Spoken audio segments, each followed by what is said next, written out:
Assalamualaikum warahmatullahi wabarakatuh. Hello, perkenalkan nama saya Mutiara Alik Salsabila dengan nomor induk mahasiswa 202110401055. Dan di sini saya sebagai moderator. Saya akan memimpin jalannya materi yang akan disampaikan oleh kelompok saya, yaitu kelompok 8 dari Pendidikan Lingkungan Hidup kelas B Universitas Jember. Dan di sini saya nggak sendirian tentunya dong, kan saya nggak jomblo. Oke, sini saya membawakan materi dengan 3 rekan saya.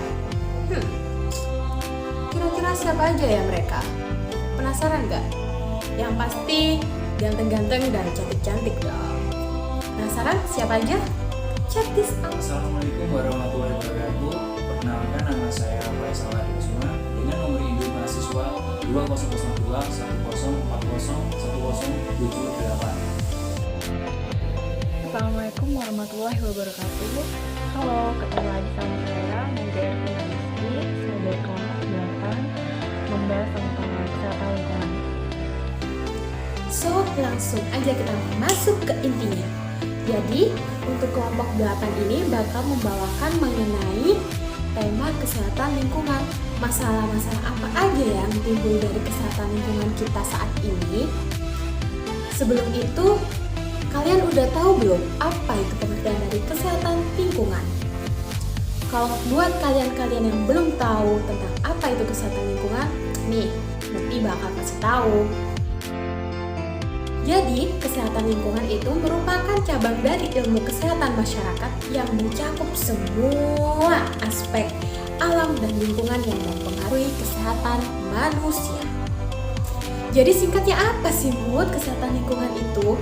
Singkatnya, kesehatan lingkungan itu ya kondisi lingkungan di mana yang bakal mempengaruhi kesehatan si manusianya itu. Jadi kalau misalkan kesehatan lingkungannya itu kotor, kesehatan lingkungannya itu kurang memadai, kira-kira apa yang bakal terjadi sama kondisi kesehatan manusianya itu sendiri? Bisa jawab gak nih? Mari kita berpikir sejenak. Dan sedihnya Muti di sini. Kenapa? Permasalahan kesehatan lingkungan yang ternyata kelompok 8 temukan itu masih gak jauh-jauh tentang permasalahan sampah.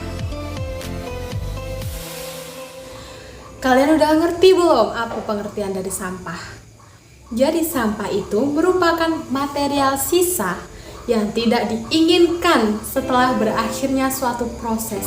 Udah gak diinginin dia itu, udah gak diinginin. Sampah itu gak ada yang nginginin. Kenapa masih diproduksi gitu? Kenapa masih dihasilkan dari kegiatan manusia? Muti kan jadi sedih mikir gitu, Muti itu mikir banget.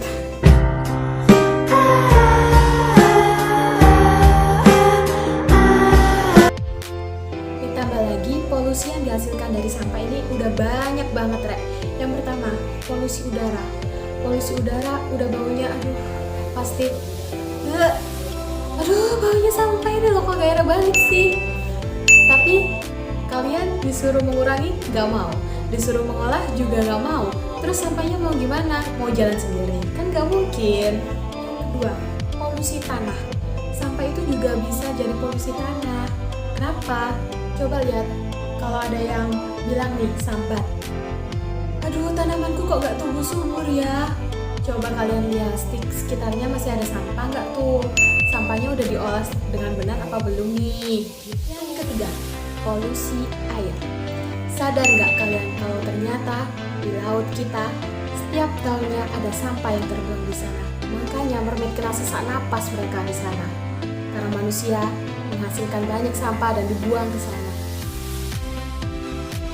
Halo, assalamualaikum warahmatullahi wabarakatuh. Nama saya Mega Rizky. Saya biasa dipanggil Vina. Saya dari kelompok 8 kesehatan lingkungan. Di sini saya akan memberitahu kondisi sampah di sekitar saya. Beginilah kondisinya.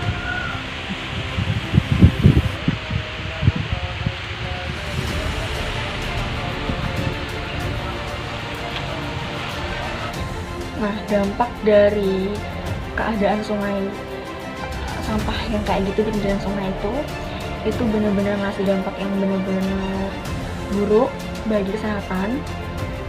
Kebetulan banget kelompok saya membahas ini, jadi ini saya ingin kasih tahu. Dampaknya yang pertama itu pencemaran lingkungan, keadaan di lingkungan tersebut emang kurang bersih.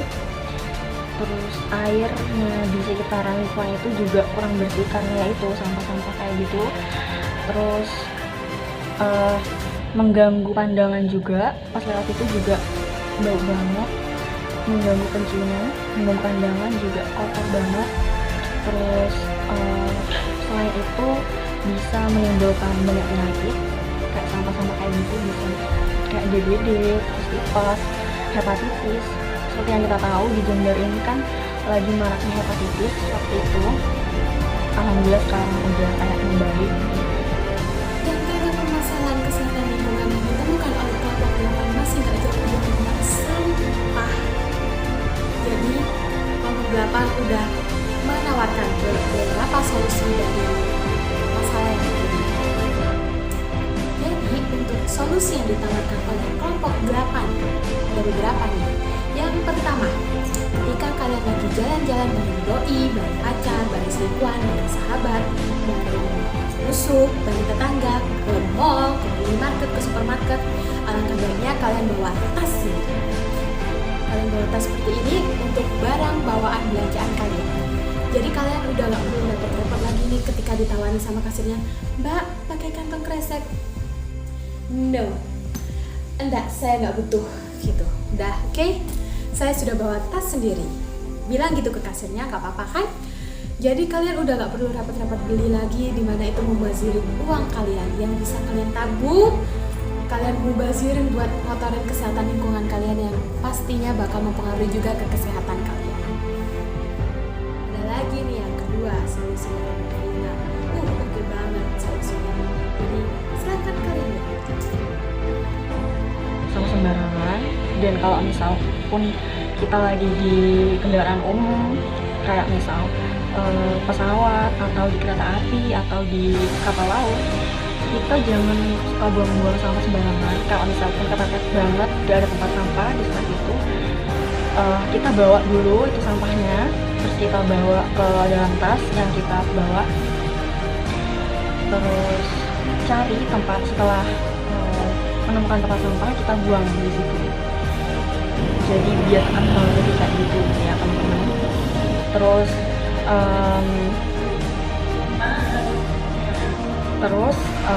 kurangi penggunaan sampah plastik seperti yang sudah dijelaskan sama teman saya sebelumnya di video sebelumnya, yaitu bawa tote bag sendiri, tas sendiri pas belanja. Terus kita memilah-milah sampah anorganik dan organik. Biasanya sampah organik kayak misal botol-botol, snack-snack gitu, bekas-bekas kayak gitu. Kalau yang organik itu kayak sampah sayur-sayuran yang udah busuk, buah-buahan kayak gitu, itu bisa dibuat kompos pupuk buat ini tanaman, kan lumayan tuh, jadi gak kebuang sia-sia gitu. Terus kita juga bisa dengan sampah botol plastik itu kita bisa buat kerajinan kayak vas bunga, terus tas, tempat pulpen. Jadi sampah-sampah yang tadinya nggak berguna itu bisa kita gunakan lagi dengan barang-barang yang lebih bermanfaat. Nah, itu tadi yang bisa saya sampaikan berdasarkan diskusi dari kelompok kami tentang kesehatan lingkungan itu. Sampah ini benar-benar salah satu masalah utama yang menyebabkan berbagai macam penyakit kayak misalnya yaitu tadi yang sudah saya sebutkan kayak DBD, tipes, hepatitis kayak gitu. Jadi hati-hati kalau buang sampah. Terus kurangi penggunaan sampah yang berlebihan kayak tisu itu kurangi kayak gitu. Terus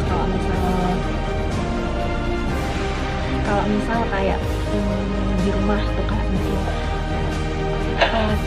sampah-sampah kayak kantong telur atau apa ya, kayak misal yang plastik-plastik gitu, bisa tuh dibuat yang plastik kayak misalnya kopi atau deterjen, biasanya tuh bisa buat itu loh, kerajinan tas gitu loh, Rek. Nah terus kalau yang cangkang telur atau apa itu bisa dibuat figuran, terus kardus juga bisa dibuat figuran. Gak cuma sekedar sadar, kalau udah sadar, lakukan kegiatannya solusi yang bisa terapkan. Atau kalau dari kalian nih, oh aku gak kayak gitu deh Bud, aku punya solusi yang lebih mantap, yang lebih hasilnya lebih kelihatan. Boleh, silakan. Mari kita lindungi bumi kita ini bisa. Membuat limbahnya kerap menumpuk berpuluh-puluh tahun. Dengan belanja daring. Dampaknya, timbunan sampah seperti